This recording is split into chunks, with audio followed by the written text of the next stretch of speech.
czajnikowy.pl.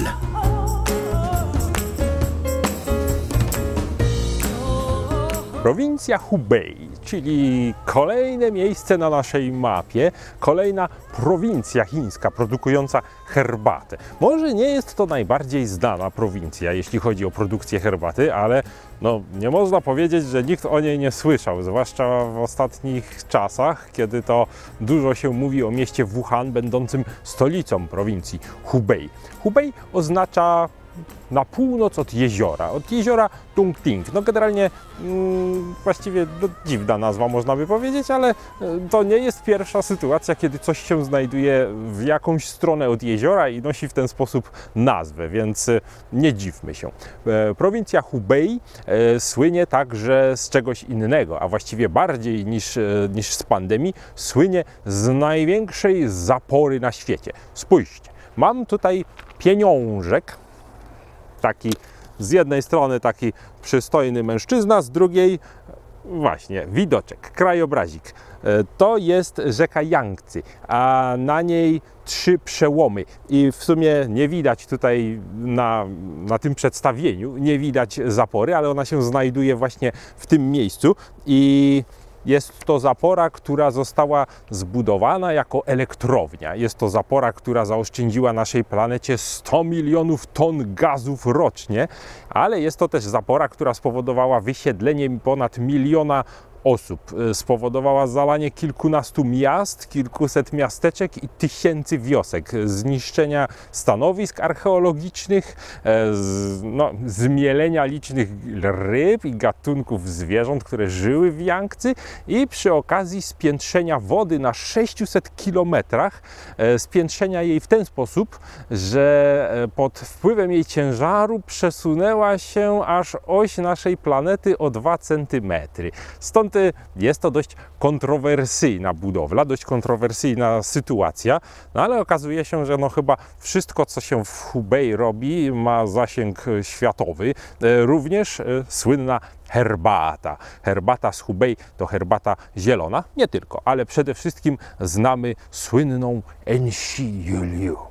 W Hubei są jeszcze 2 ważne sprawy, które powinny ucieszyć herbaciarzy. Otóż jest tam góra Lishan i miasto Tianmen.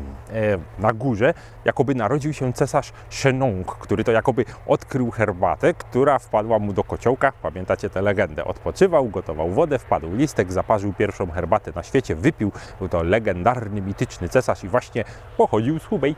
A z kolei w Tianmen narodził się Lu Yi, czyli kolejny wielki mistrz herbaciany, który zapisał księgę o herbacie, z której właściwie może nie korzysta się, jeśli chodzi o wiedzę praktyczną, ponieważ opisał jednak herbaty w ten sposób, w jaki już się w ogóle ich nie przygotowuje i nie produkuje, ale jednak jest to taki milowy kamień w historii herbaty światowej, więc bardzo herbaciane miejsce.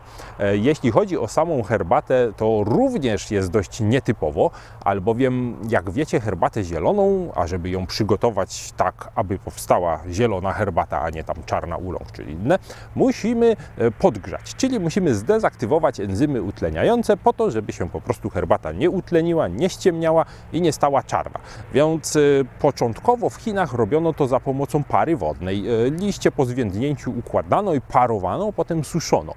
Technika ta przedostała się do Japonii, gdzie robi się tak do dzisiaj, oczywiście już przemysłowo, maszynowo, ale koncepcja została, choć się rozwinęła i ewoluowała. A w Chinach zaczęto wszystko prażyć na sucho, na wokach, na patelniach, czy też również maszynowo, ale porzucono parę wodną na rzecz suchej obróbki liści herbaty zielonej. A i właśnie to jest miejsce, Hubei, to miejsce, gdzie przetrwało parowanie.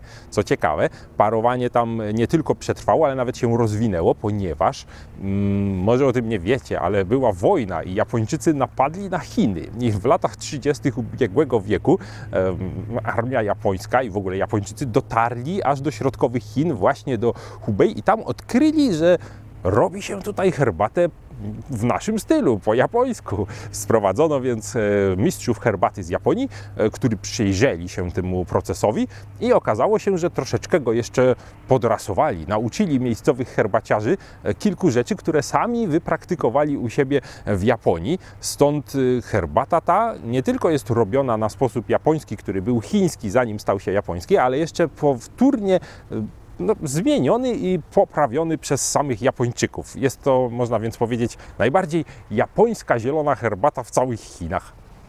W prowincji Hubei znajdują się góry Enshi i to stamtąd pochodzi herbata Enshi-Liu. Co ciekawe, region ten jest bardzo bogaty w selen. Nawet mówi się, że to jest stolica selenu. Wyobrażacie sobie, że selen ma własną stolicę? Okazuje się, że jest to pierwiastek, który będąc obecny w złożach, w ziemi, również przedostaje się do herbaty i mówi się, że herbata z Hubei jest właśnie bogata w selen. Selen natomiast w naszym organizmie między innymi odpowiada za enzymy, aczkolwiek nie słyszałem, żeby ktoś miał jakieś niedobory selenu. Myślę, że mało kto nawet sobie zdaje sprawę z tego, że potrzebujemy selenu. Niemniej, jeżeli ktoś czułby, że ma niedobory selenu, polecamy herbatę właśnie z gór Enshi. Herbata Enshi-Liu, czyli taka chińska gyokuro. Nawet wygląda trochę w ten sposób. No, na ile chińska gyokuro może tak wyglądać, a chodzi o postać listków. Są ciemne i lśniące, zupełnie jak liście gyokuro. Napar tej herbaty rzeczywiście troszeczkę przypomina, gdzieś tam przywodzi na myśl jakieś japońskie herbaty, ale no absolutnie nie jesteśmy w stanie pomylić go z gyokuro, ani nawet pomylić go z herbatą japońską. Niemniej jest to na pewno ciekawostka i na pewno obowiązkowa pozycja na półce każdego herbaciarza. Herbatę Enshi-Liu trzeba znać.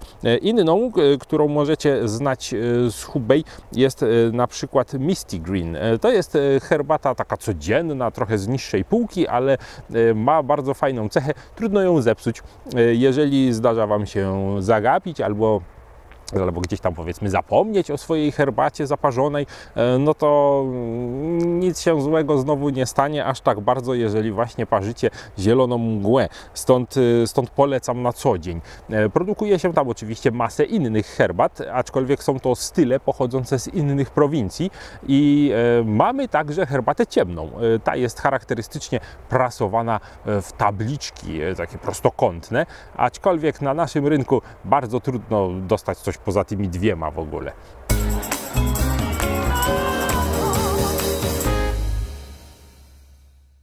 Wyśmienita Enshi-Liu. Zdecydowanie jest to mój smak na dzisiaj. W samej prowincji Hubei uprawia się herbatę na 310 000 hektarów i produkuje jej aż 200 000 ton rocznie.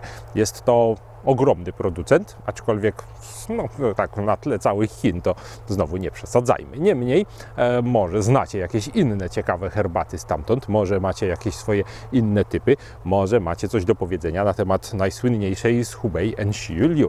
Czekamy jak zawsze na Wasze głosy i do zobaczenia na czajnikowy.pl i w kolejnej prowincji. czajnikowy.pl